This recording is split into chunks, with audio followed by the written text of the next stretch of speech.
cause she never made love, but she good at it.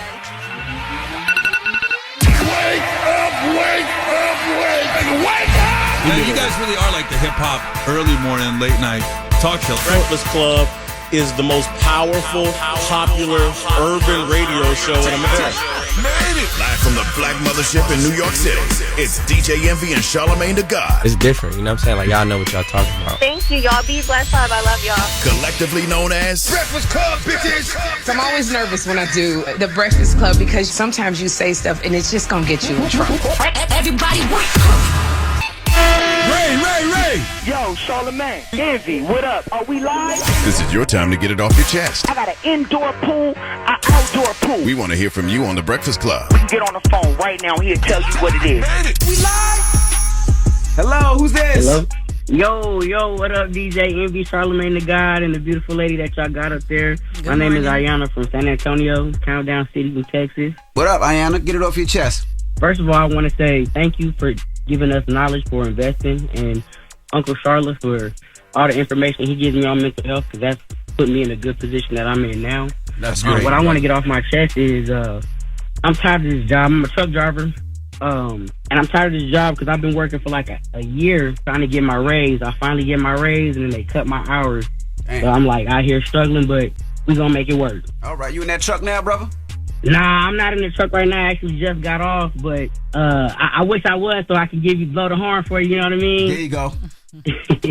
But I want to know, y'all, if I can get like a signed copy of y'all's book. Yeah, of course. I got you. I don't have any more of mine up here right now, but I do have State of Emergency by Tamika Mallory and Anita Kopax by Shallow Waters. Those are both off my book imprint, Black Privilege Publishing. I'll send you those. So, for sure. And if y'all can sign it for me, I already got shook one. I just would appreciate it. Yeah, we'll get him out to you. Hold on, okay? Hello, who's this?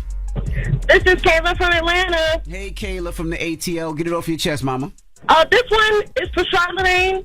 Hi. I just want to give a huge you to Natalie Nunn for the way she talked about you on her live that day. I've been waiting a minute to talk about this because I didn't like it. She can't compete where she cannot compare. What you have done for your community and for your people is on a whole nother level, and she could never even compare to you, and it really makes me mad. Well, thank you. I'm just happy to be here. Thank you. God is good all the time. Thank you very much. Absolutely. If DJ Envy, don't sweat that that you say about you. I with you, hard body. All right, thank you, Kayla. Thank you, Kayla. Y'all have a good one. Appreciate you, Kayla. All righty, Kayla. You gotta love Kayla, right? Get it off your chest. Hello? This Tootie from Detroit. Hey, Tootie, what up, doe? Hey, yeah, so I wanted to get off my chest about this money this government always come out they running out of. How is that possible when all they have to do is keep making more money? Like, and then when they say they owe, who do they owe? Like, how do you owe something? Like, I'm thinking it's going to be sitting all in a room somewhere if everybody give all the money back. I don't know what you're talking about this morning, man. What are you talking about exactly? Like she said, how can we owe money when we could just print money? They keep saying the deficit is going up and up. Like when I was in middle school, they used to say, we all owe, your kids owe. How we all owe something that we ain't borrowed yet? Or who are you borrowing it from?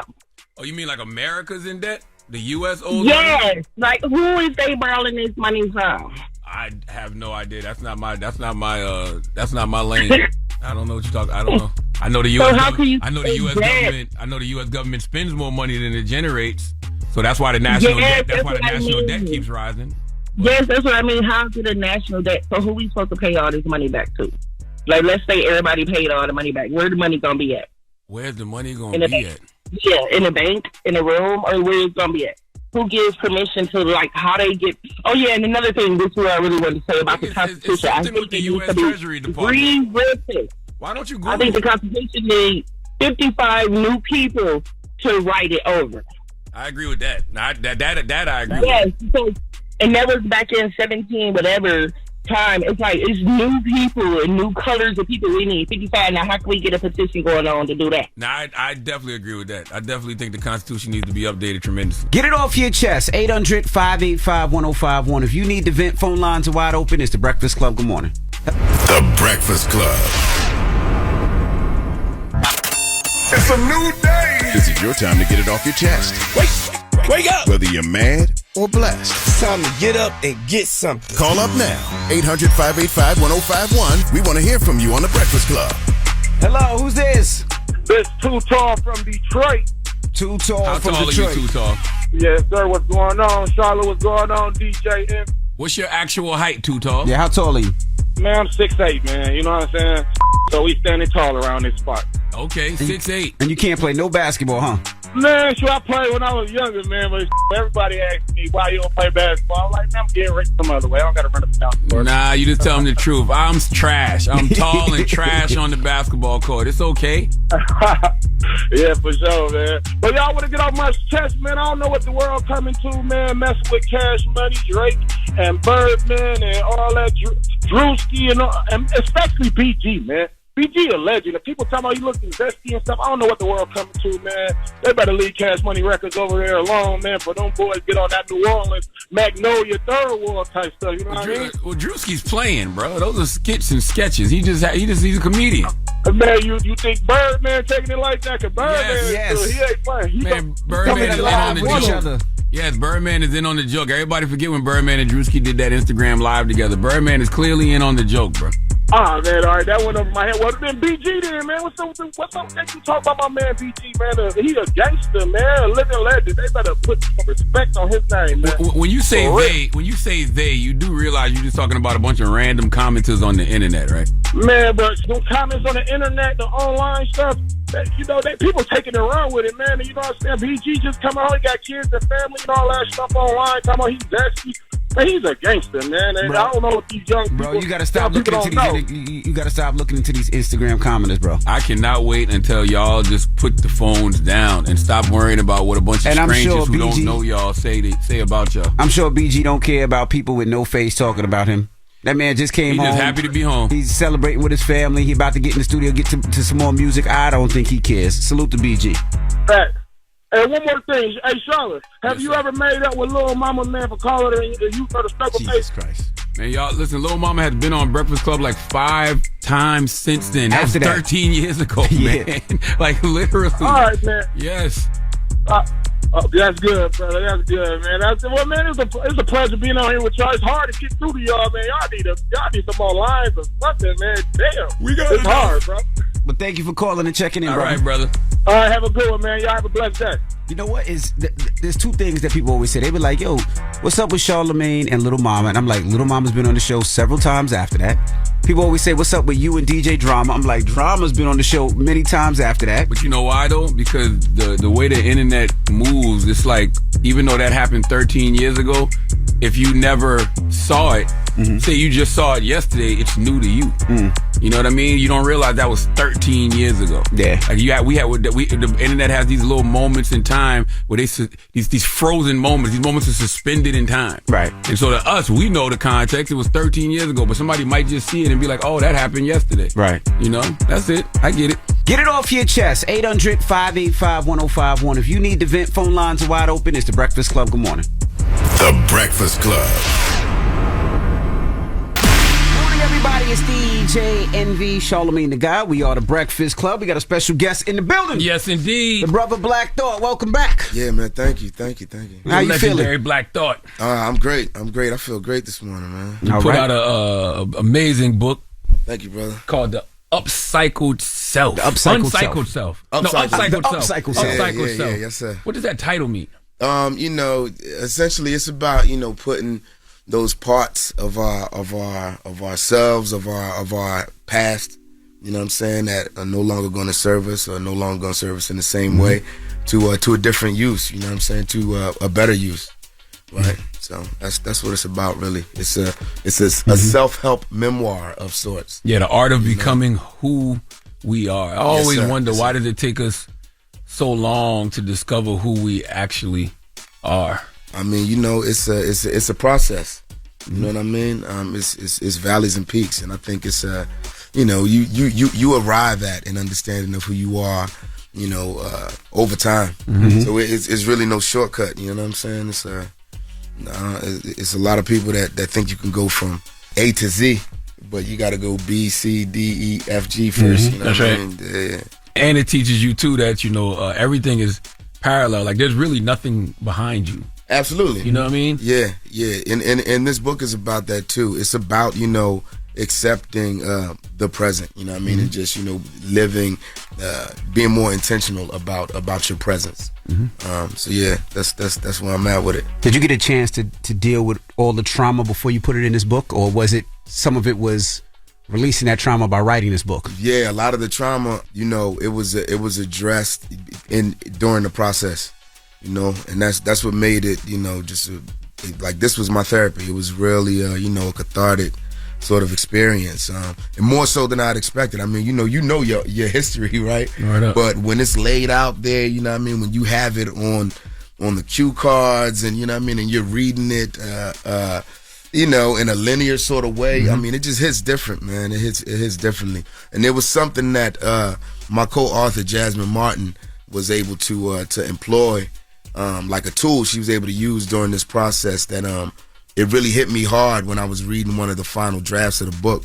And it was, you know, she was able to speak there's an aside section where you hear, you know, my mother, like you hear my mother's perspective. And the way she was able to, you know, just to approximate my mother's perspective and her voice, that's what really, really hit me hard in the process. You know? Did you ever question your faith as a kid growing up? Because you talk about so much death in your life and all the stuff that you've been through. Did you ever say, you know what, does this really exist? Is there really a God or whoever you believe in? Did you ever question your faith at all? I did, yeah. There's definitely been times, you know, when I've questioned my faith, you know, or I mean, just on the existential tip, you know what I mean? Like, if there's a God, you know, how could all of this, you know, loss and trauma and death, you know, exist? It's some of the stuff that I write about. How was the world this ugly if you made it in your image? Man. You know what I'm saying? That's one of my bars from a song called Dear God. But yeah, to answer your question, definitely. Now, how did you get that back? And the reason I ask is, if you don't know, when you read the book, you'll find out that you lost your father at a young age. You lost your mom at a young age as well. Both are murdered. Yeah, murder victims. So how did you get that faith back? Through the arts, visual art, which was my gateway, you know, into music. And that's what really saved my life. You know what I'm saying? It was a game changer that I would have been I was already on it. I was on that path. And, you know, me meeting Questlove when I did, which, you know, I talk about in the book, and just getting on that musical trajectory of the arts is what really saved me. Now, I know you was a baby when your father was tragically murdered, but you was a teenager when your mother was. Were you able to process that pain in the moment, or was that something that you dealt with as you got older? Yeah, I think it's something that I'm still dealing with.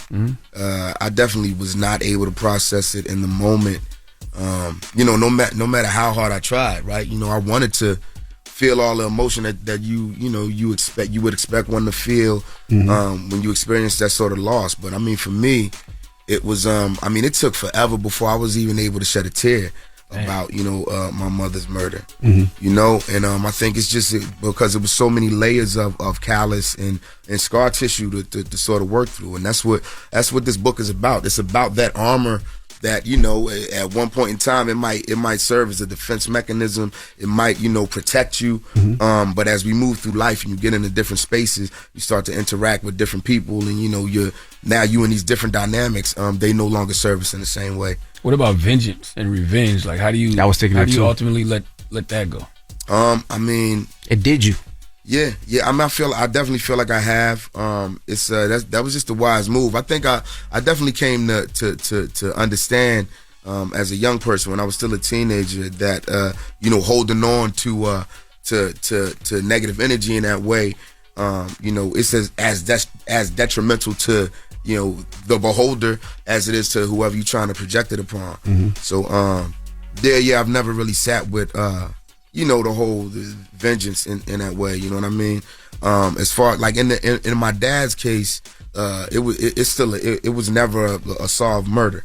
But in my mom's case, you know, they apprehended someone shortly after, and you know, we went through the trial and everything, and you know, he received the sentence, and then there was a mistrial of it all, and we had to sit through it again. So I sat through my mother's murder trial twice. Damn. You know, and but in that, you know, once it was done, it was something that I had to let go of. You know what I mean? In order for me to be able to move forward. So. And you still had love for Philly, regardless of everything that happened. Yeah, that got to be tough too. Absolutely. Yeah. I absolutely have love. You know, for for Philadelphia. That's the place that made me. But it's one of those, it can make you, it can break you. You know what I mean? Mm-hmm. And it's the city of brotherly love. That love has always been a tough love. All right, we got more with Black Thought when we come back. Don't move. It's the Breakfast Club. Good morning. The Breakfast Club. Morning, everybody. It's DJ Envy, Charlamagne the Guy. We are the Breakfast Club. We're still kicking it with Black Thought. Charlamagne, I was going to ask with the Roots. When you guys created the Roots, when did y'all start making money? And the reason I ask is because it was new. Yeah. Like when the Roots came out, it was something that hip hop hasn't seen on that platform or respected on that platform. Yeah. So when did the Roots finally break through and was like, nah, this is hip hop's band? I want to say around 2006 or so. Was it hard to always, break into a market, sell it to a promoter? Because I just remember the Roots so early on and just like, this is just so different. And sometimes in hip hop, different is hard to break through. It was very hard for us. It was, super difficult to because we didn't really look or sound or feel like anything else that was happening. So it was a lot of we always had to prove ourselves, right? And it took so long for us to even break even financially, and that's something that just came over time. Just paying those dues on the road. You know what I'm saying? Like you start at one point touring, and then you're able to sort of get your stock up just through when you keep coming back. You know what I mean? So we were able to sort of build on that relevance, and it was wild. It was like when we finally hit a point, 06, 07, where we felt like, all of these years of 200 plus days on the road started to pay off. That's when there was a whole seismic shift in the way people started to receive. People were receiving music and concert tickets and all that thing. It was we went through a revolution with the streaming and that whole thing. So and then that's when the Tonight Show opportunity presented itself, and that's what made it make sense. It was like we had just finally reached we hit a stride, and everything was changing. So that in that uncertainty, the consistency of the day job and that platform that it would represent, it looked really good. Was there a particular moment? Was it Jay-Z using y'all a lot, or like was it a particular moment that caused that shift? When we started to make some bread. Yeah. No, I mean, it was and get recognized by enough to where the Tonight Show is like, yo, I want that to be. I think it was just over time, man. We've been around for. Blessed enough to have been around for such a long time that, a good example is, there's a festival that takes place in Denmark, in Copenhagen, every year. It's called Roskilde.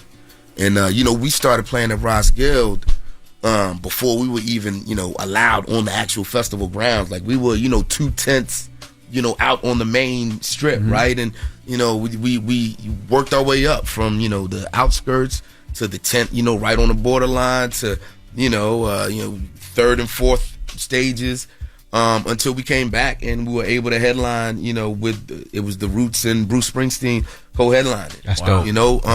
But yeah, that was over, many years. And it's like, Roskilde isn't we've done that around the world, you know what I mean? Just because we've been able to keep up appearances.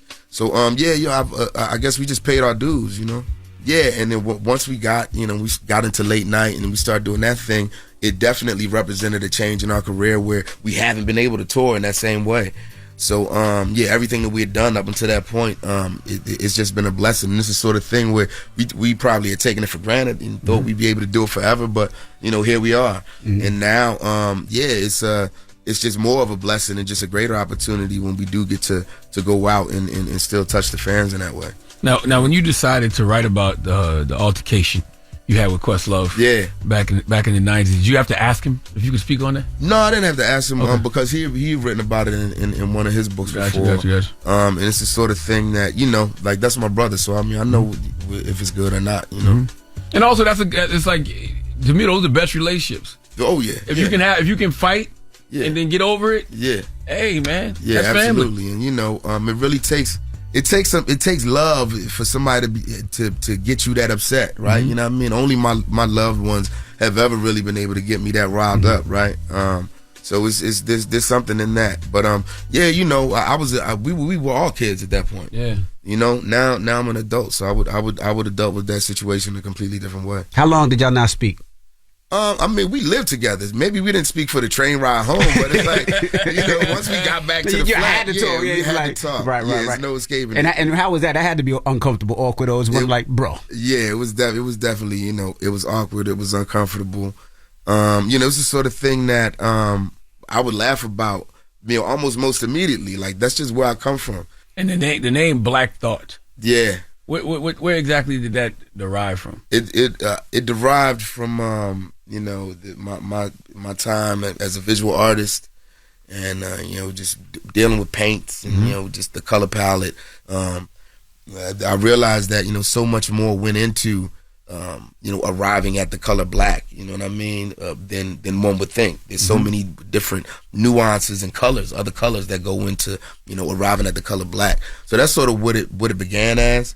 And over time, it's evolved into something, you know, that has taken far greater meaning, you know, both, I guess, to me and to, you know, people who support me. So, yeah, at the time, I didn't think it, you know, I wasn't thinking of Black Thought as the concept of a people.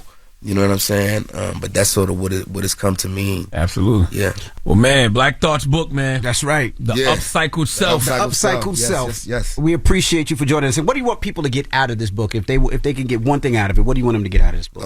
You know, if one person is able to see themselves, and, you know, to better understand themselves or better understand, you know, their path, their lived experience, if this is going to be, you know, an entree into someone else being able to start to work through their stuff and, you know, shed some of those layers of armor that are no longer useful. You know what I mean? Those layers of callus and scar tissue.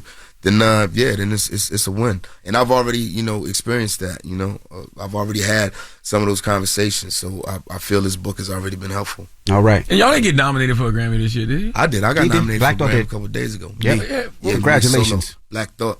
Oh, the album. Yeah, acapella, not even with a beat. Wow. Just the voice. Okay. Love it. Bars. Wow. Yeah. Love letter to hip hop. Yeah. How did that feel? It feels awesome. It felt awesome. And it's your first solo. Yeah, like in that moment, I didn't really realize it until, you know, my homies started telling me, like, yeah, you know, it was wild. Like, this is, you know, your first Grammy nomination, you know what I mean, like outside of the roots. And then another homie hit me and was like, yo, it'd be wild if you win this joint. Like, that's a flex. You ain't even need music, you know? So I was like, yeah. And I sat with it like, all right, yeah. You wrote some bars for that just to get over there. Yeah, yes, sir. Do you still, I don't want to say need it, but do you like that type of validation? I do. I still appreciate that sort of validation. You know what I mean? That's not, you know, what I do it for, but it definitely, yeah. I mean, it feels it's great to be recognized. You know what I mean? Absolutely. Well, it's Black Thought. We appreciate you. Pick up his book, The Upcycled Self. And it's the Breakfast Club. Good morning. Steady calling my phone. It's topic time. Call 800-585-1051 to join into the discussion with the Breakfast Club.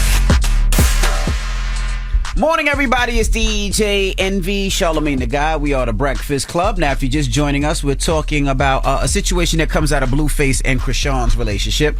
Now, Blueface allegedly took a DNA test secretly, and it proved that he is not the father of their child. So we're asking, is it disrespectful to ask for a DNA test? And is it even more disrespectful to secretly do one? And you got to say, we don't know for sure if, like, that DNA test and what he said is real. Yeah, that's what I said allegedly. Okay. Yeah, so, I mean, he's saying he took it and it's not his, but we don't know for sure. Exactly. Yeah, it don't even matter about them. No. Yeah, let's talk about the situation. Yeah, so that is the question. So how would you feel if you were dating somebody, you were pregnant and a dude got a DNA test and you didn't know? How serious are we? We, like, locked in, or we just, like, having fun? Does it matter? Yeah. Yes. It does matter.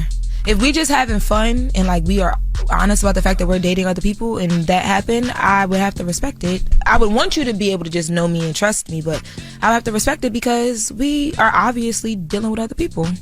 And I would expect you to get a DNA test. That'd be the first thing I'd do. If it was just a girl that I was out here having fun with, and she got pregnant, the first thing I'm going to do is say, let's get a DNA test. But even if you're in a relationship and you feel possibly that baby is not yours, you wouldn't tell the person because that ruins the whole relationship. That ruins the trust. That ruins everything. But you might want to know, right? Because what's the first thing usually a guy's mama say? That baby don't look like you. If the baby say that baby don't look like you. But you also know too, as a guy, what you're doing and how often you're doing it and how locked in y'all are. So like, but we don't know how often the woman is doing it and how much they could be doing it. If y'all are under each other all the time, though, like that don't mean nothing.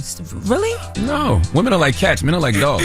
See, men, when they go out there and cheat, they get, they do it in the open in front of everybody. Like you driving down the road, you then went past the yard and seen two dogs stuck together. You ain't never seen two cats having sex with each other. Ever. Yeah. That's why men are like dogs, women are like cats. You're smarter. So I don't think it's disrespectful. No, sneakier. I don't think it's disrespectful, to go do what, Blueface did. You can't tell people trust their intuition, trust their gut, and then when they do, tell them they're being disrespectful. Because if a man sneaks and does it and he's right about not being the father, being mad at him for sneaking and getting a DNA test, that's just a deflection. That's even if the woman, that ain't nothing but a deflection. But even if the woman really thought that he was a father? Yes. But like it's not like she's pinning a kid on you. She just really thought you were the father. Did you put the other options on the table? Yeah, you should have put the other options on the table. That is pinning the kid on you. Did you put the other option on the table? You didn't say it could be hey, I slept with other people. I said that in the beginning. I said if we're just having fun and I'm sleeping with other people. No, but what if you're not just having fun? What if you're in a relationship, but you did creep off? Well, then that's messed up. Of course, that's messed up. So you can't be mad at a person for having some intuition and feeling like they should go get a DNA test. Not at all. Hello, who's this? Hello, hey, this is Jayla. Hey, Jayla, good morning. Talk to us. What's your thoughts? So I don't think it's disrespectful at all to ask for a DNA test. It is disrespectful to get one behind the parent's back, but you could just straight up ask for one. And if they deny the dad getting a DNA test, then, they can take them on to court. I think you got to protect your peace, man. I get what you're saying, but, asking for a DNA test is going to start a whole other argument. You know what I'm saying? Household, correct. So I would much rather, let me go do this on my own. But if you do it on your own and then the kid is not yours and you decide to stay, do you then have to have a conversation about the fact that you snuck? Like, it's a whole thing. No, because the reason you snuck was true, regardless of what happened. But you decide to stay. You're not going to. It doesn't matter, but you lied. You're not going to say nothing to the woman? I would be, I'm not saying that can't happen, but I think it's very rare to find a man who snuck and did a DNA test, found out the kid wasn't his, and said, I'm just going to keep this to myself. I don't know. It's cold. People need heat in a hot bed. You stupid. D. Yes. D, what's your thoughts, D? This happened to me. My thoughts is, it's not disrespectful to ask for a DNA test, but it's disrespectful as hell. Excuse my language, but it's disrespectful to go behind my back and find my child without me knowing. Very disrespectful. I feel like whether we messing around or not, and I say it's your baby and you believe it, then let's go for it. If you don't believe it, let's get attached. Just be 10 toes. Be real. Well, technically, the fact to go behind somebody's back is just sneaking in itself. Well, technically, I'm not just swabbing your child. I'm swabbing my child because it's still our child until I find out it's not. Right, but what is the actual problem of doing it with me around as well, or just telling me? Because I don't want to go through the beef. You know good and well, you're not going to take that well if a man comes to you and be like, I'm going to put you out. I'm going to throw your clothes out. Anyway. No, you're not. You're only going to go through the beef if I find out the child is not mine. But if the child is ours, I ain't going to never say that. Ain't no issue. Come on, what's the problem of just saying, I don't feel like the baby is mine?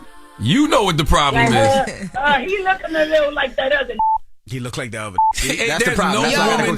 That would make it even worse. If you say that to me, you better be ready for war. Let's see, unless your kid's old enough and they be like, Mommy, why did Daddy put that Q-tip in my mouth today? Then now you're in trouble. Now you're in trouble. There is no woman on earth that's going to take that well. No. A man coming to her saying, I don't think this baby is mine. Can we get a DNA test? And he looked like the other one. It's that. The only way a woman takes that well is if y'all not in a relationship. If y'all was just sleeping around with each other and it would still be foul. It would still be foul. No, I don't think so. Even then, it's like you can't really be mad about it, but you still be like, damn. If she says the child is yours and you're like, well, I want to get a test. If we just sleeping around, if we don't have no relationship, if we don't know each other, I don't think that's the issue. You got to be practical and you cannot be upset. But inside and in her group chat, she going to be like, y'all know he asked me for it. She going to feel a little way a little bit. Hello, who's this? Hello, this is Rachel. Hey, Rachel. Talk to us. What's your thoughts? So I'm big on telling everybody, get a DNA test. Get a DNA test. It's mama's baby, daddy's maybe. So whether y'all together, no matter what's going on, a DNA test should be had. Nobody should have to sneak and do it because it should already be something that's discussed. And that's something you should talk about before you even have a kid with a person. I want to make sure this is my baby. I'm going to get a DNA test. Yeah, I just thought about something too. Like, if you go to a woman and you ask for a DNA test, if she knows that it's a possibility the baby may not be hers, she probably would get highly, highly upset. Because it's two things gonna happen. You're gonna get highly upset because you know the baby may not be his, or you're gonna get highly upset because he asked you. But if he asks you and you know it's his, you probably just gonna be just sitting back waiting to give him that little smirk, like, now what? But that's why women get mad. Like, I begged my baby daddy. I was like, please, can you get a DNA test? Like, I tried to lie to him and everything. Like, it's a possibility. I don't know. Why would you do that? Why would you do that to him? You play too much. So you play too much. You want me to hate you? I'm gonna tell you why I did it though. My baby daddy is from the country in South Carolina. What part? And he feels as if he don't have to do anything because it's not proof that it's his. What part of South Carolina he from? Monk's Corner. He from Dillon. Oh, okay. He's from Dillon. Yeah, that's country.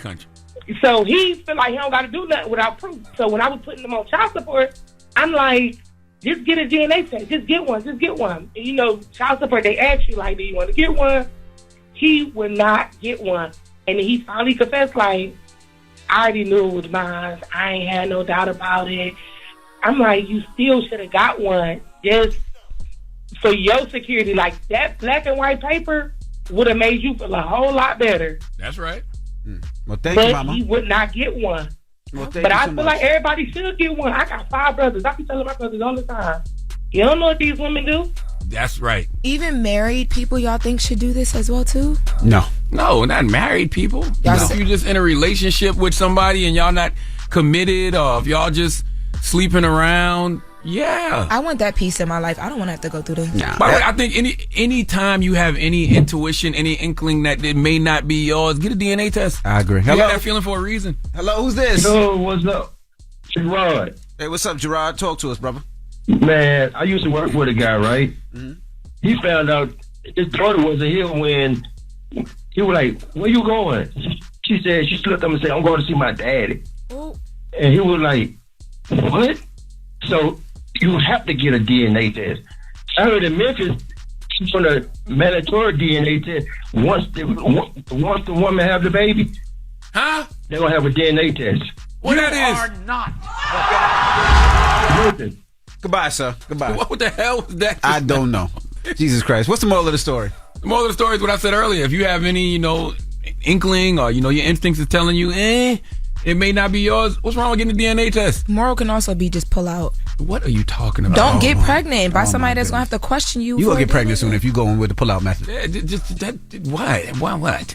I'm just saying. I want you to get on this radio sometimes and defy Delaware stereotypes. We call it dirty Delaware. And all you do every time you get the opportunity to guest host on Breakfast Club is reinforce the dirty Delaware stereotype. If you are talking and it about feels someone even potentially dirtier pregnant, coming from a woman. They're not using condoms if the person is potentially pregnant. So you're not going to use them. Dirty Delaware. That way you don't got get no DNA test. Guys. Don't be like that. Don't with that disgust. I don't like that. All right, it's the Breakfast Club. Good morning. The Breakfast Club. Morning, everybody. It's DJ NV Charlamagne the Guy. We are the Breakfast Club. Our special guest host, Chris Kalen, is here. What's up? And we got some special guests in the building. Our guy. Nick Cannon is here. Yes. With a special guest, Klondike Blonde. We got a future superstar in the building. Yes. Nick, we didn't see you all year. No. But we've seen him, but he hasn't been here. But he's been doing every damn thing out there. Yeah. How you been, brother? I mean, I'm good, man. I'm excited about, obviously here to talk about the new show that we launching on BET, VH1. But just working, man. You know how it goes. Just the grind, doing my morning show thing, too. So that's probably why I really ain't been able to be up here. Yeah, future superstar. Speaking of future superstars, how you feel about your son being a better rapper than you? How you feel about that? I feel amazing. Yesterday we played his verse. We played his 8 bars when he was going in. He was going in. Who you think? Well, I don't want none of my wax sauce to get on him, so I'll let it. He's doing all right. I'm falling back. Now, somebody said he offered to ghostwrite for you. Yeah, he should. Nah, my son is amazing, man. And like seeing like when them young kids really got the natural swag. Like he be putting me up on the new game and stuff. And the dope thing is he's a rapper, but he's also a producer too. So he's really into that space of like making beats and DJing and gaming and all that stuff. If he wants to do that, I see he really got it. Y'all see him rocking them stages. He's doing it every night on tour with his mom. So that's pressure, though, right? Because Nick Cannon's his dad, Mariah Carey. See, there's no pressure of being Nick Cannon's. You're still a superstar. I'm like, but now being Mariah's daughter and singing. Yes, true. That's the pressure. So that's why even with Monroe, we got her doing things like I taught her how to play guitar. We still work. I want her to have other aspects. She really wants to be an actress too. She's talking about she wants to go to the Yale drama school and make sure like if she really gets like she's taking it serious and she's already talking about getting her degree in theater at Yale. So like just trying to as a father trying to really guide them in a direction, and we never pushed it on them, but the fact that now they really starting to embrace it as they get into the teenage world, really want to cultivate it. So I'm proud of them, man. Dope. Now you do a skit with one of your child's moms. Yes, a lot. Yeah. Now, any other child mom be like, why you do so many skits with her? Well, it's interesting because everybody kind of got their lane. So like on my morning show, the Daily Cannon, I have one of the mothers of my children. She's in radio. She DJ Abby De La Rosa. So that's kind of her space. So our social commentary and daily conversation, that's her lane.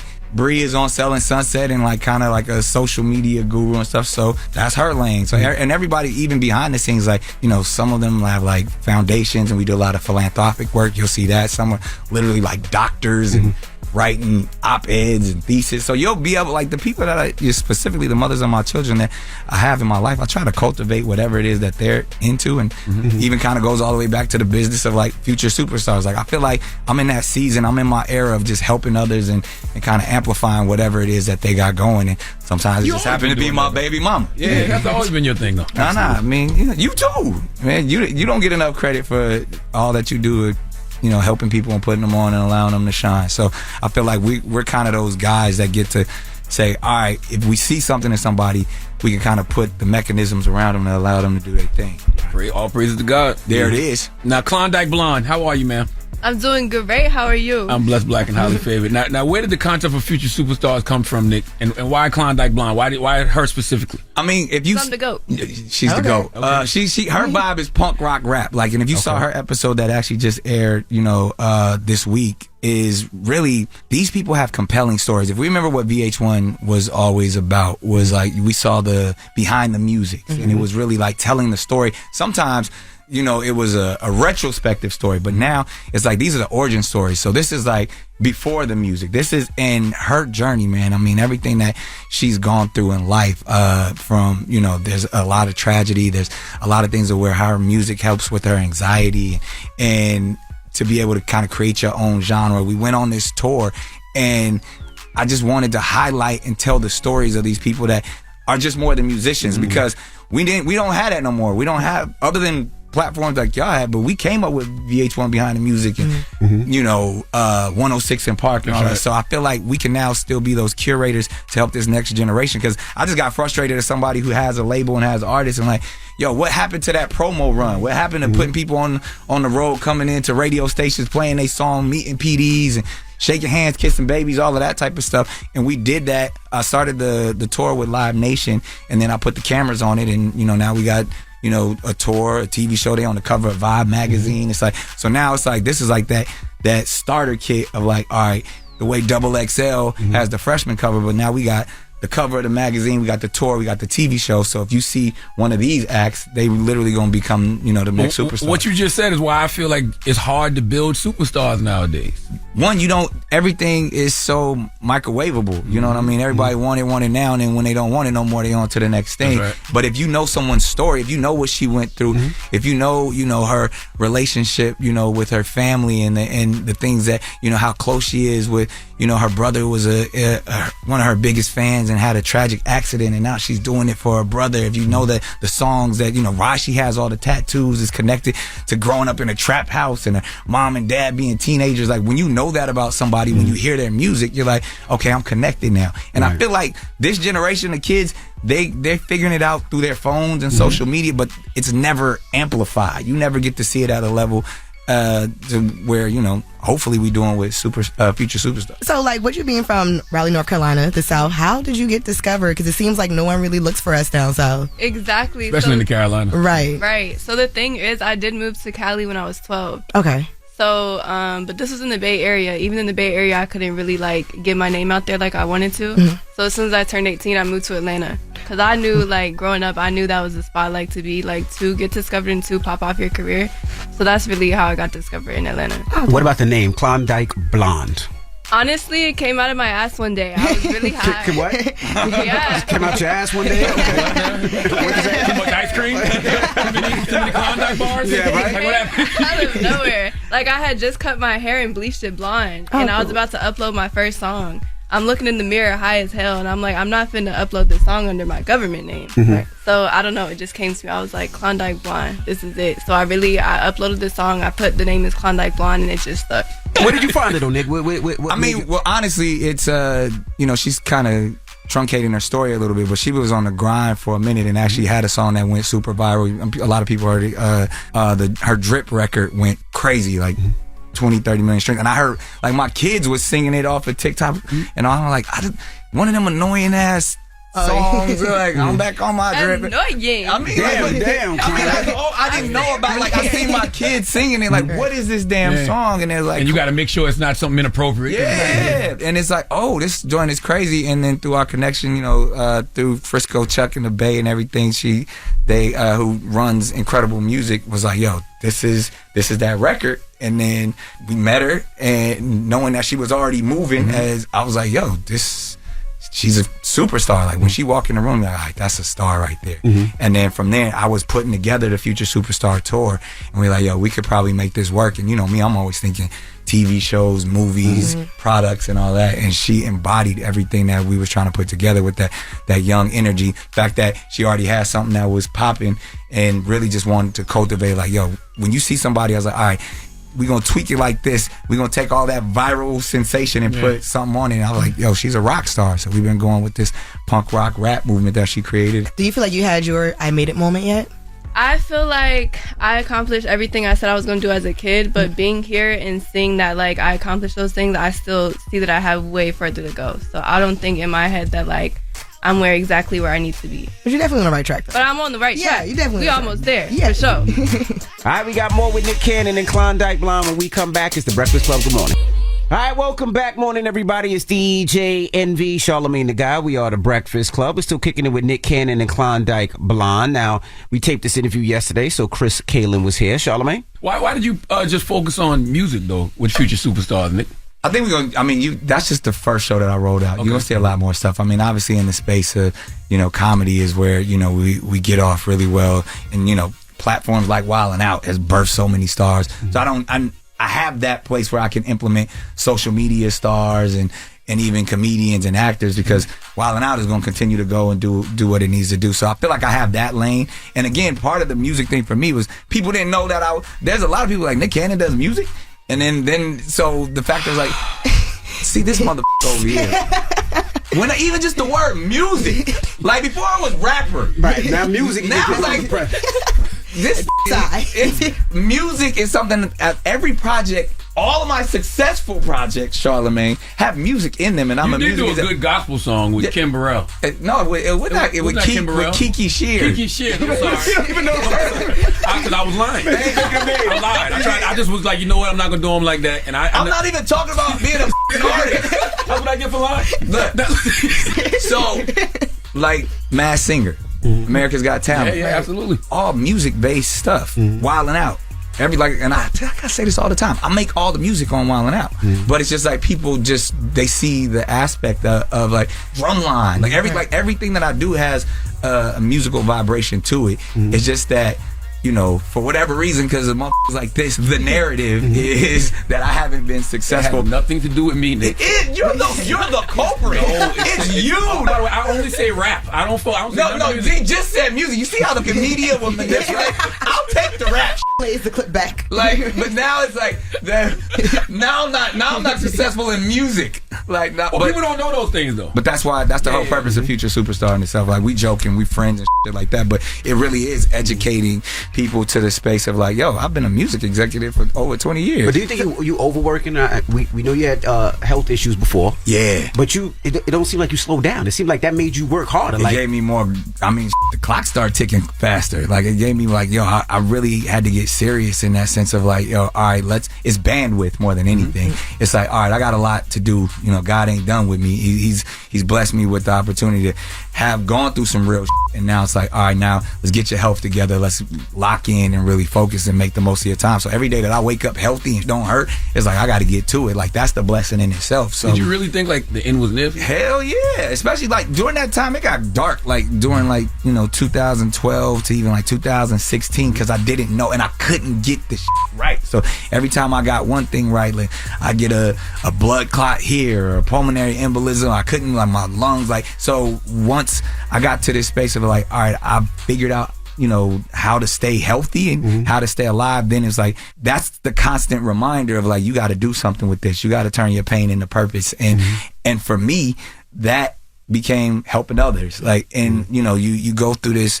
spiritual transition of like, all the things that feed me are probably not the best for me, but when I'm feeding others, that's when I feel the healthiest. That's when I feel the drive to do. So now I live in that space. I'm like, all right, what can I do to make the world a better place? What can I do to lend a hand to the next artist? And that's that healthy journey for me, to where it gives me that drive, because I don't feel like I'm busy. I don't feel like I'm doing too much. I feel like, yo, this is my calling. This is where I'm supposed to go with it. So hopefully, however many more years I got left, I'll keep rocking. Was that the reason you started having so many kids? People say that. I don't know. Like, if I took the spiritual, I think you might have said it in an interview or joked around. And that's I think probably I said it here. Yeah. I was, but if I'm being serious, it wasn't like I set out to do it. It probably got to that space of like, I value being a father. I value life. So I was never against the concept. And if we want to have deeper conversations about, like what I talk about in therapy, and even as men, it's like there are those times, and we've been, I've called it access to excess. I have the ability. That's right. to do my thing, and a lot of others probably I could have stopped, and or even not had the children, but I was welcoming the idea of it and was never against it. People say, or people's opinions about me is none of my business, and if anything, I take that low frequency energy and shift it to where it's like, all right, keep talking, because I'm doing the work. How are you handling Christmas though? Hold on. Is it low frequency energy if people say, Nick, why don't you wear condoms? Man, low frequency already. Who told you I don't wear condoms, Charlamagne? Well, the condoms you using, you need to sue. Now you need to sue. If you using condoms, you need to sue. But how do you handle Christmas? I mean, I joke. I'm saying, I'm Saint Nick and everything, but it's really structured in a way to where I kind of take that week and turn it into Christmas week. Okay. And there is, because I'm traveling and flying, like I'm trying to be everybody, and even Thanksgiving was the same way. I was in 5-6 different Thanksgivings at a time, because it's my mom's house, it's my grandmother's house. What do you say, 20 minutes, 30 minutes? How long is dinner? You ain't gotta be there that long. Y'all play spades, I'm out to the next house. Do you eat? I take everybody, everybody cook different. So like, I take one thing from every house, and by the time you get to the last house, you got the whole. My white baby mama, I'm not really eating that potato salad. Oh my God. It's different between pumpkin pie and sweet potato pie. Now, one of your baby moms, Bree, she said, how you juggle your 12 kids for the holidays is your problem.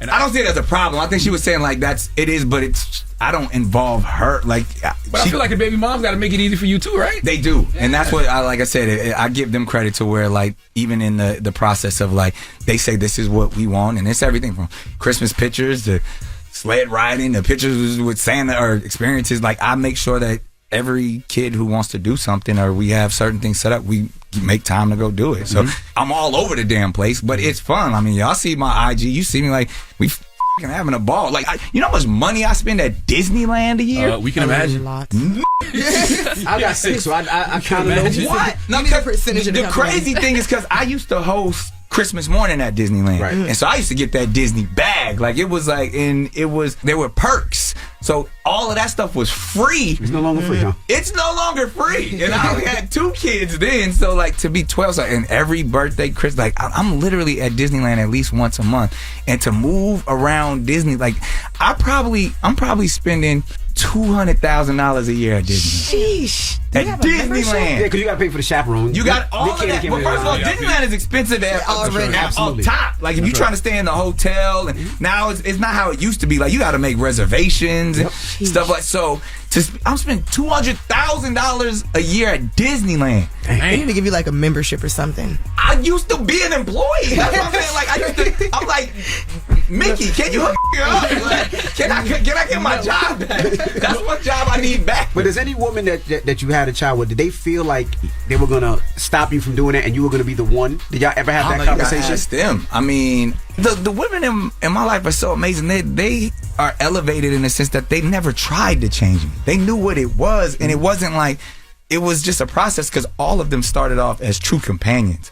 And I look at them now, it's like, those are the people I talk to. Like, that's my circle. That's who I go to when I'm having issues, because the world a lot of times is against us. So, like, we gotta stick together in the sense of, like, I gotta protect them and they gotta protect me, even not to generalize them as a group, but just individually. Those are the people that I go to when I'm depressed, when I'm up, relationship or not. All right, we got more with Nick Cannon and Klondike Blonde. When we come back, it's the Breakfast Club. Good morning. All right, welcome back. Morning, everybody. It's DJ NV, Charlamagne the Guy. We are the Breakfast Club. We're still kicking it with Nick Cannon and Klondike Blonde. Now, we taped this interview yesterday, so Chris Kalin was here. And I got a question. Does Nick want to get married? Do you see marriage in the future? Never again? Yeah, absolutely not. I mean, because last time I used my words incorrectly. Last time we was having conversation, I'd be forgetting the mics is on it. And I said it was a Eurocentric concept. What I really meant is the colonial aspect of marriage. It's a business. And I've been in that business before. I don't want to be in that business no more. It's so much paperwork. I don't want the government to be involved with my love life. I shouldn't have to have a legal document or a contract to let someone know how much I care for them. Now I want to be their protector and their provider. It's kind of like the child support system. If you take care of your children, there's no need for paperwork, because I want my kids to have everything that I own. I don't want them to go without at all. I want them to live an abundant life. So I don't need the government to tell me the minimum that I need to pay, because I'm gonna give them the maximum. So same thing with love and marriage. If I with you for life, I don't need to be binded by a contract or a ring. And therefore, that's in the way those contracts are designed. That's from a Roman Catholicism approach of how we do it. There's ways to have unions and covenants and marriages through so many other philosophies in life. Specifically, in our African community from the diaspora, they do it differently. And, I'm learning and understanding those processes. But I know you go over to the continent, it ain't about contracts. It ain't about paperwork and rings. It's like, nah, this is my wife. This is my wife, and however that moves around. So the concept of the American society marriage, I'll never do that again. But who's to say I can't find a life partner that I'm a rock with? We getting old. Like, we in that state where it's like, by the time I'm in my 60s, I want to be on an island or top of a mountain in Tibet somewhere with somebody I could rock with forever. So I'm looking at it like Kevin Lyles actually told me a long time ago. He said, I can't tell you to get married, but I can tell you should always have somebody to share your experiences with. Yeah, I with that heavy. Like that, I can see myself doing that. And then the fact, like, people are like, oh, aren't you worried about getting lonely? Like, I got 12 kids. Ain't never gonna be lonely. Somebody coming over. Like, but even with that, that's scary too, though, right? Because I read something where it said you spend 70% of all the time you're ever going to spend with your kids between 1 and 18. That's crazy. And when you think about it, that's probably true. Yeah. Think about how many times you've probably seen your parents as you get become an adult and you're out in the world trying to figure things out. And then even when you think about like the time that they spend at school and sports and stuff, like there's other people who are with your children throughout the day more than you are. And I'm learning that too, because I'm trying to be present at all of these games, and I'm picking them up from school and knowing the teachers and spending time at the recitals. And it's like, I want them to at least see my presence there, because I know there's going to be a time where I'm on a film set for 2 months. There's going to be a time where I'm on tour over here. So I want them to see me every free time that I can, because when you think about the average person with a 9 to 5, from 8 a.m. to 3 p.m., they are under the supervision of a completely different adult. And then even by the time you get to work, you tired, they tired, you might get to see your kids, from 6 to 8, and then y'all sleep, and then again, the average, because I'm with my therapist, we've done the math on it. The average time that a parent spends with their kids a day is less than 3 hours. And then when you think about, that's why weekends are so important. That's why vacations are so important, because that's when they really get to know you, and that's when you really get to. It's about the qualitative approach, and it's really about creating as many core memories in that amount of time that you possibly can. When your therapist talks about average parent, he ain't talking about you, right? No, because clearly, but that's what, to me, I'm trying to go above and beyond when it comes to that parenting aspect, because I'm trying to create the best core memories as possible, because core memories can be in a positive light or in a negative light. So, I don't never, and that's all about keeping your word. That's all about managing expectations, because if I tell my kids something, I'm going to make sure I do it. And obviously I have a strong support team to help me accomplish a lot of that. But again, as important as it is to sit back and analyze these things through therapy, and I mean, this very well, it's like you're constantly trying to grow. Absolutely. You're constantly trying to figure out how can I be a better dad, considering the circumstance. I saw them ask Eddie Murphy, too, to give you some advice. Did you see that? I love it. I was waiting for the advice. He gave absolutely nothing. None. He's like, I ain't got no advice to help me. He got 12 kids. All he said was love have mercy. Yeah, I passed Eddie quick, too, because he was... I look up to the Eddie Murphys, to the Bob Marleys, to the Muhammad Alis, to the Dr. Sabis, to all of these people who have giant families and providing for them all, and all of their. When you talk to anybody in Muhammad Ali's camp, anybody in the Marley family, anybody, they love their father so much, and they like, man, my father was amazing. Like that. I hope and pray people look at me the way, or my children look at me the way that Eddie's children look at him. I hope and pray that, the way that people admire Muhammad Ali as the father that he was.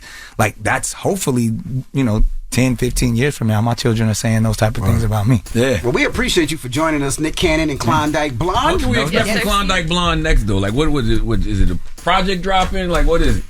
We are working on a lot of records right now within the punk rock rap little genre. She in that vibe, that Lil Uzi, that Juice WRLD, like she's like that whole festival vibe. So she, you're gonna see her do a lot of shows, and like on road. Yeah, she got the Tatted Up record out right now. That's streaming, going crazy. Okay. And, the tattoo world is a real world that she's embraced and living in, and like all her punk rock rap music is gonna go up. So she's one of those artists that stream. Like again, that was one of the issues why I created. Like, you heard the song. You heard the song on TikTok, but you never see the person. Right. Now we gonna turn her into the superstar that she needs to be, and allow her fans to kind of touch her in a way that it be. Hopefully, we take it to that level. Who's all on Incredible? I know Justina Valentine, Hitman Holla, Blonde, Hitman Holla. Yeah. Those are. I mean, there's a plethora of acts that we're working with, and again, I don't like to be like, oh, you're signed to Incredible, but these are the people from the artists that you see on, even people like DC Young Fly is an amazing artist. It's just that we gotta line it up for when it's time to focus on his music, because he's doing so many other things. So the artists that we're focusing on at the moment is Klondike, Hitman, and Justina are the ones that you're gonna see within the next 60 days dropping. And we got a lot. Season 2 of Future Superstars is gonna be a whole nother run. Season 2, you got to come to Charleston. We do find some talent. Seriously, 100%. I mean, I got a playlist. You can hear some awesome things. We all Carolina right here. That's right. Carolina squad over here. That's right. I'll be there tomorrow. My grandmother just turned 104. Or she turned that's a blessing. Yeah. Shouts out to Kareem Cannon. Happy birthday. So I'm going to spend it with my great grandmother. Absolutely. In Kannapolis, North Carolina. Kannapolis? What's that next to? Concord. Charlotte. Close to Charlotte. Got you. Yeah. All right. Well, it's the Breakfast Club. It's Nick Cannon, Klondike Blonde. Thank y'all. Let's go. It's time for Donkey of the Day. So if you ever feel I need to be a donkey, man, hit me with the heat. Did she get Donkey today? Please tell me. Absolutely. I have become Donkey of the Day. The Breakfast Club, bitches. You're a donkey. Mic on red. There you go. Donkey of the day goes to a man in Fort Myers, Florida named Kevin. Now, what does your Uncle Charla always say about the great state of Florida? Say it with me, people. The craziest people in America come from the Bronx and all of Florida. And today's Donkey of the day is no different. Now, I don't know if this man's name is actually Kevin, but that's what he said his name was. And I don't know if that's really his name because this man made some other claims that make me feel like I don't know if we can believe anything that comes out of his mouth. And because this man is just running around saying things that we don't know if we can believe, we the people need to get this man off the street and get him some help. Now, I know what you're saying. Charlamagne, since when do you want to get people from Florida some help? Well, that should let you know the severity of the level of donkey we are dealing with. Would you like to know what Kevin's claims were? Let's go to NBC2 for the report, please. Here at the McCaslin household on Shadley Road, it was all but a typical Thursday evening. We were eating dinner with myself and my 2 daughters, and we heard a noise at the door. Oh, but nobody was knocking. Instead, this random man was inviting himself in for a bite to eat. Brian got up from the table and found this guy standing right in his living room. He was in the house. He started to tell me that he was a ghost and that I shouldn't be able to see him. That's right.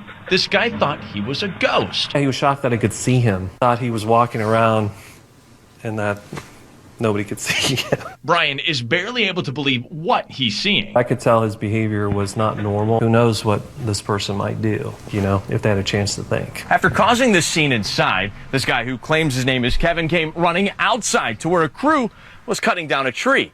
He hopped up in one of their trucks and locked himself inside. So at this point, this man barged into Brian's home. He thinks he's a ghost, and now he's locked inside a tree crew's truck. I think it's all wild. After coaxing the man for a while, the tree trimmers were finally able to get him out, where he then took off wearing nothing but his bathing suit. Let me tell you something, man. If you come to my house with a bathing suit, no shoes or anything else on, and I'm in there eating with my daughters, and you are advancing into my house, you get into my house, and you claim to be a ghost, I promise I'm going to make your claim come true. That's right. You may not have been a ghost when you entered, but you shall be a ghost when you leave, okay? F you, die slow, my 4-4, make sure all your kids don't grow. Look, man, here's the thing. I know this man is probably dealing with some form of mental illness, but in that moment when someone invades the peace that is your house, you in there with your kids, the first law of nature is self-preservation. I gotta protect me and mine, and at this point, I don't know what your angle is, but if you're coming in talking about you a ghost, I don't have no choice but to defend myself because you might be trying to make me one, okay? I don't know if you're a friendly ghost or a demon. We don't know if you Casper or Freddy Krueger, Slimer or Samara Morgan from The Ring. You're breaking somebody's house talking about you a ghost, then you deserve to get sent to your maker and become the ghost of Christmas past. They said he was wearing nothing but a bathing suit, no shoes or anything else. You know another way to look at it? That's not a ghost, that's a crackhead. Okay, maybe meth, all right, maybe bath salts, maybe Fenty Beauty. By Fenty, I mean fentanyl. All I'm saying is I know drug head behavior when I hear it. This man was fiending for a hit, so he was doing what drug heads do, breaking and entering and stealing stuff, looking to make money to get his next hit. See, what happened is he didn't expect for these people to be home. And I have to commend the father here because he knows rule number 1 when dealing with a full-blown crackhead. Okay, you must remain calm, all right? It's like if you saw a bear or... Ladies, when you see that guy you left on read, Claudia, you understand that, right? You just remain calm. Yeah, that's right. That's all. Yeah. But the moment Kevin realized he wasn't invisible and could be seen, that's when he knew maybe, just maybe, he probably was still high. Okay, yes, this man was clearly still under the influence because whenever I'm high, you can't tell me I don't have superpowers like invisibility or mind reading, but that's a whole other topic. Now, I agree that we need to find this man some help. All right, but first we have to find him. So they are asking if you have any information that might help investigators, you can submit an anonymous tip to SWFL Crime Stoppers or call 1-800-780-TIPS. But I am a person who loves to see things from both sides, and I've lived long enough to know to always be skeptical but listen. So Kevin says he's a ghost. As I take a step back, I think to myself, what if we are the ones tripping? What if he's not a crackhead and he is indeed a ghost? Who you gonna call?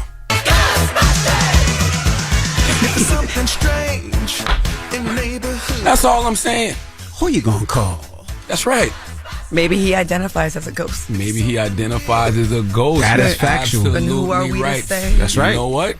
You're absolutely right. Mm-hmm. Please give this man who identifies as a ghost, Kevin, the biggest hee-haw. All right. And we can't deny him. If he wants to identify as a ghost, who are we to say he can't be a ghost? Where does it end, though? I don't know. That's a good question. That's crazy. That's a good question. Well, thank you for that donkey of the day. The Breakfast Club. Morning, everybody. It's DJ NV, Charlamagne the Guy. We are the Breakfast Club. We got a special guest in the building. The legendary E40. What's happening? Welcome back. Right on. Man, you know what I be wondering, E40, do you cook for Thanksgiving or do you let somebody else do it? My mother-in-law, my father-in-law, my wife, and my son, the Iron Skillet Master. So you take the break on Thanksgiving? On Thanksgiving, I take the break. Why? I provide all of the beverages. Okay. Mm-hmm. Why do you take a back seat on Thanksgiving? They cook better than me, bro. Really? Yeah, I go crazy, but you know, when it comes to Thanksgiving foods, like dressing, and my mother-in-law make these the yams over at Ruth Chris. Yeah, the sweet potato casserole with the marshmallow in it. She do better than it has. What is it? Walnuts? Is it walnuts on there? Pecan? She do it better than that. Like she do it better than the Ruth Chris sweet potato casserole. Damn. Yeah, so stuff like that. Wifey do potato salad and all that, and chicken spaghettis and not your normal chicken spaghetti too. We'll talk about all that. But I'm hungry right now talking about all this. Because you think it's red sauce, but it's not. It's not red sauce? Nah. You can't give out the secret ingredient? I can't. Because I'm a co-pack it. Okay. It's already in motion like the ocean. Okay. We got Going with the Spoon, the book. You and Snoop are on the cover. So you and Snoop did this together. Can Snoop cook? Snoop can cook. He got his little, his little ooh-ickles. What does he cook? I think he like to do fried chicken and stuff like that, I'm just all over the place like space with mine. I'm liable to do, some orange roughy or something with some pan-seared orange roughy with some almonds and some butter and some white wines. I saw you do the other day. I saw you do a mozzarella stuffed turkey meatloaf. Yeah, it go crazy. I don't even eat cheese, but I'm like, man, I would have to taste some of that. It's delicious, brother. Yes. Where do you even come up with these combinations? Recipes and ideas from? Just being greedy. Just being greedy, straight up. I've been cooking for many moons. I used to work at this restaurant in Benicia, California, called the Commandant's Restaurant. Mm-hmm. I started off working this when I was a teenager. Started off working in the kitchen, washing dishes in the pantry. Next thing you know, a guy by the name of Lewis, he was the main chef there. And this place was to me, it was like a Michelin star restaurant. A lot of rich people go there, but they wasn't giving out Michelin stars at that time. But if they was, that definitely would have been it, because dude taught me how to make orange. I told you about orange roughy, chicken Gordon Bleu, escargot. You understand me? London broil. Just all kind of just elegant stuff. And so, but along with Magazine Street, I top ramen noodles with eggs and stuff like that. You understand me? I just go crazy. I just do what I feel tastes best. You know what I'm saying? I love making oxtails and a power pressure cooker. Oxtails, short ribs, gumbo, things of that nature. So this is interesting because I've wondered because I love watching you. I've been telling you this for years. I love watching you on Instagram and seeing you cook. So your family, you come from a family of cooks, and you worked in a restaurant. Absolutely. Wow. Yeah. Are you surprised with the receptiveness that you get from the cooking? Because I almost seem like I see more people loving more the cooking than some of the music at times. Hey, people love music, but they love food more than music, I think. Period. Don't you think so? When you wake up in the morning, you trying to hear music or you want to eat? Kind of both. You know what I'm saying? Feel me? Yeah, they kind of go hand in hand a little bit. So in 2014, I had got a power pressure cooker. Mm-hmm. So that's when I started making all the meals and stuff like that. And then, you know what I'm saying, me and B Legit got a song where B Legit said the goon with the spoon. You know what I'm saying? And we said on a couple of songs and whatnot. And I was like, you know what? I start hashtagging goon with the spoon. And then I told my boy Cousin Feek to have his guy go make the logo. So he went and made the logo. And so I feel like, how you got McDonald's and you got Arby's and you got Jack in the Box and so on and so forth. Those logos, they subliminally in your head. Mm-hmm. That's what I wanted to do when I got the vector. I put the vector on every post that I did when I did the cooking. So you would always see Goon with the Spoon down at the bottom right hand corner. And so I knew what I was doing because I knew I was finna go into co-packing. Mm-hmm. So now the Goon with the Spoon is just not just me just on Instagram. It's a brand. Like I co-pack. Like I got Going with the Spoon ice cream, 6 different flavors. I got Going with the Spoon sausages, chicken teriyaki, pineapple, Philly chicken cheesesteak, and mild beef and hot beef. I got Going with the Spoon burritos. You understand me? And many more to come. So now we got the book, and Snoop Dogg was like, he say, nephew, come on, man, listen. Well, Unc, he called everybody his nephew, but Unc, man, let's go, let's do something, man, because he was already in the, he already got his own book. It's a bestseller too, and so he had the outlet, and I was like, it's only right. I don't have no pride problem. That's the problem with people. They got pride. They, what I'm saying, put your pride to the side. You know what I mean? I'm like, what better person to let, what I'm saying, put it out on the platform. It's everywhere now, so it's out now. That's right. The Going with the Spoon. And Going with the Spoon, you weren't, Be Legit wasn't talking about cooking. It's a double entendre. But it's a good way to turn a so-called negative into a positive. That's right. So check game. So I feel like, how when you play basketball, a lot of people say for instance, we got when we got McCaffrey on our team, the 49ers. My cousin, a Dallas Cowboy fan. Smart man. Yeah, he was horrible like, man. Oh, for real? You think so? And he was like, we talk big Bronco to each other, and I ain't talking about Denver Broncos. That's just a phrase I said. And he was like, I ain't gonna lie, McCaffrey a dog, right? So that the dog is not a dog in a bad way. It's like, right. you know what I'm saying? Like, that's just like being a beast. So, why I can't be a goon with a spoon cooking? That's right. Yeah. So that's right. Now you did mention basketball. Can we talk Warriors a little bit? You want to talk Warriors? Draymond Green just grabbed the poor light-skinned brother out his shoes, man.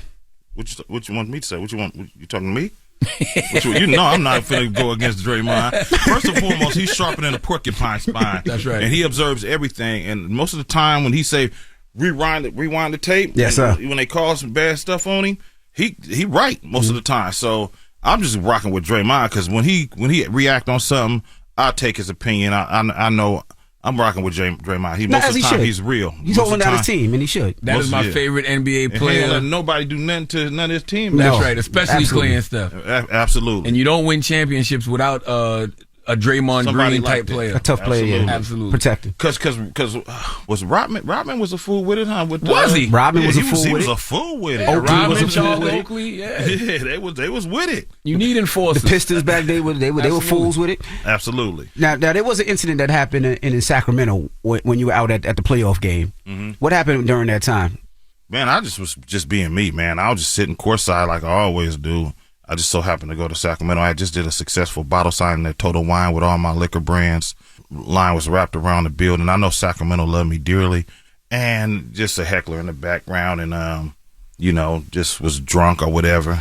And I just was like, told me to sit down. What? I'm at the basketball. I'm front row. You like behind me, like 3 rows up or whatever. You can't tell. You new to this. I've been doing this since Moby Dick was a goldfish, you dig? And so she was like, told me to sit down again, and I looked back, and I didn't cuss her out or nothing. I said, hey. And next thing you know, the security came in. We just put it this way, man. We got it straight because I know that Sacramento loves me. I know Sacramento King fans love me, and the owner got big love for me. Matter of fact, I'll be at the Gold One Center, December? Got a big show there, so they own that building, so we rocking. Okay. All right, we got more with E40 when we come back, so don't move. It's the Breakfast Club. Good morning. Morning, everybody. It's DJ NV, Charlamagne the Guy. We are the Breakfast Club. We're kicking it with E40. Charlamagne? I know you're here to talk about your 27th solo album, Rule of Thumb, but we can't look. Way more than that. I don't know why they keep putting 27. Not 20. How many is it? It's more than that. 30 something. Damn. Jesus. Because you got to put my EPs up in that thing. You know what I'm saying? Yeah, my solo EPs. Mr. Flamboyant came out in 1989. Do you count the compilations too? No compilation. I ain't even counting the compilations or the albums with the click. Damn. None of that. Yeah. I've been doing this since Kermit the Frog was a pollywog. But a couple weeks ago, November 9th, 1993, Federal album dropped. It really was 1992. We used to put it up a year because we was in when you talk about independent, we was the real independent. Okay. Like, you understand me? I'm talking about using City Hall Records as our main hub and Music People. We didn't have a big distribution deal, until like 94 when Jive Records and every label that did rap music, they had a big bidding war on me, and they wanted me, Stick With It Records. They wanted us, and I went ahead and went with Jive. But nah, they put the we used to always put it up a year because it would take some time to get to other states, and when it did get to other states, we wanted it to soak in. We didn't want them to think the album or the EP is old. That was just our method. My Uncle St. Charles, I'm sure y'all heard me speak of Uncle St. Charles. That's my mother's brother, blood. So everybody say Uncle this, Uncle that. That's my bloodline. And he, helped. You know what I'm saying? The boy Master P and many of us. You know what I mean, from the beginning, because Master P used to be out there with us in the Bay Area in Richmond, California. So PC and how I was doing it, he was doing his thing too, but he wasn't doing it on the level that he was doing it once he got with St. Charles, and then he just took it to big heights. So and that's my brother right now to this day. So it's been 31 years since Federal then. Not 30. Yeah, 1992. Dang, he came in. Damn, what does your mind go when you think about that? It was gonna start off as an EP because that's what we was doing when you do solo stuff back then. It was, and I just had too much gas, and I was like, man, let me just go on and add some more songs to make it an album, and that's the mind frame. I had a lot to say, being fresh from the soil, and way ahead of my time. Do you remember the impact it had? Yeah, woke the game up. Yeah, I'm the dopest, bro. Only suckers and clowns can't see it. You know what I'm saying? I'm above. I'm beyond what they think. You go back and listen to all my old stuff. You listen to my new slaps right now. Rule of thumb, you understand. I'm the epitome of mob music. I've been in every era, from the black fist in the air with the with the African medallion in the late '80s to to the mob music era, to the G-Funk, to the South music with Cash Money and A-Bar and MJG and all these cats, you understand me? Master P, I'm the hyphy movement. I'm just everything all in one. You think with them celebrating 50 years of hip hop, they celebrated you the right way? Yeah, I was part of a lot of it. I was part of all day. They invited me to pretty much everything. Everything. You think they celebrated the Beta right way? I think they reached out to me, and Short was there. Yeah. And they reached out to Hammer. Hammer already said he a lot of them reached out to him. People didn't know that, but Hammer chose to do what Hammer do. He the OG. I got nothing but love for him. Hammer wasn't even tripping. I don't know why, but I didn't ask him. But that's my big bro. You know what's interesting when you say about how you've been able to transcend through every genre? It's because your flow and rhymes have always been so unorthodox. They don't fit a time period anyway. Absolutely. There's no time limit. That's real, bro. And nobody could bite it. Nobody. I don't even know what I'm going to do when I get in the vocal booth. I don't know what pattern I'm going to do. I don't know none of that. I just do it. I'm a professional beat picker, and I know I'm ahead of my time. Because I like to do things that's innovating. I like to do what everybody else don't. Even my slaps, I like them to be up-tempo. I like them to be slow. I do it all. So I love to talk about the hard times, the struggle, climb up the ladder, trying to climb up the ladder and climb up and get over the fence of the ghetto. You know what I'm saying? Because that's what we all work hard for, is to, provide our family with, with a better life. What's the difference between E40 that did Federal and E40 that did Rule of Thumb? The difference between E40 that did Federal and the E40 that did Rule of Thumb is now the things I would have said back then, I think things out. You know what I mean? Like back then, I was just a young, hard-headed, mannish little dude. You know what I'm saying? Just spitting what I spit. Now, I'm more of a teacher. And when I did talk about like trigger play and sliding and you know what I'm saying, and all that whole spinning the block and all that stuff, it was never like glorifying it. It was never glorifying. I'm a storyteller. I'm a poet. I got a verbal paintbrush. I paint pictures with my lyrics. So that's one thing I've always did. And I talk about the consequences and repercussions about the situation. A lot of cats don't. You know what I mean? If you do this could happen. You can lose a loved one. They go take it out on somebody else. You know what I'm saying? This is how this thing goes. I spit all that.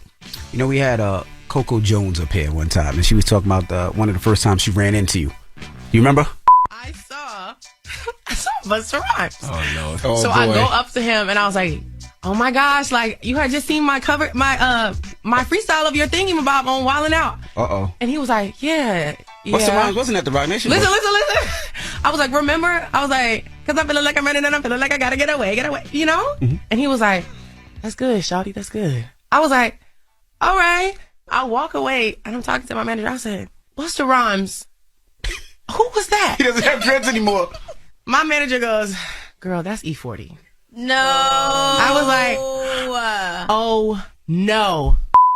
I don't remember, bro. All right. Well, I don't. I know what you're talking about, but I don't remember. And I wasn't drunk. She said at the Rock Nation, right? Rock Nation brunch. She said she walked up to you and she just started rapping Busta Rhymes.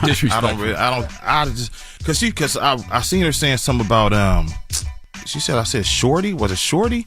That ain't even in my vocabulary. That's too basic for that's 40. too basic for 40 water. That ain't in my. You know what I'm saying? I'll say something way slicker than that.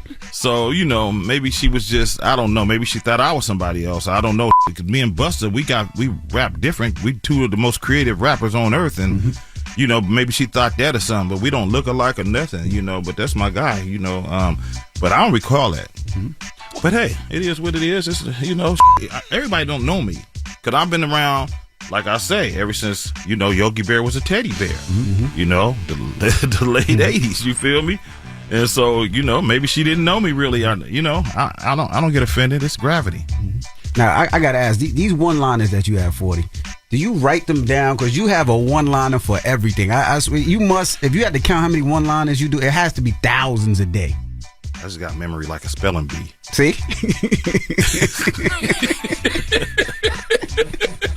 You see what I'm saying? Like, you don't write them down or nothing. I just log it in. I heard porcupine spawn. I heard something like a tadpole this morning. I said he was young as a mustache. I just heard so many. I got plenty. Jesus. If you sit down with me, man, you'll hear a whole bunch of stuff. It just come out natural like an afro. But we appreciate you for joining Always us. Go with the Spoon. Man. The book is out right now. Of course, Rule of Thumb will be the out. album Rule of Thumb is out right now. Man. Yeah, 23 slaps back to back. Stop playing with water. E40. It's the Breakfast Club. Good morning. The Breakfast Club.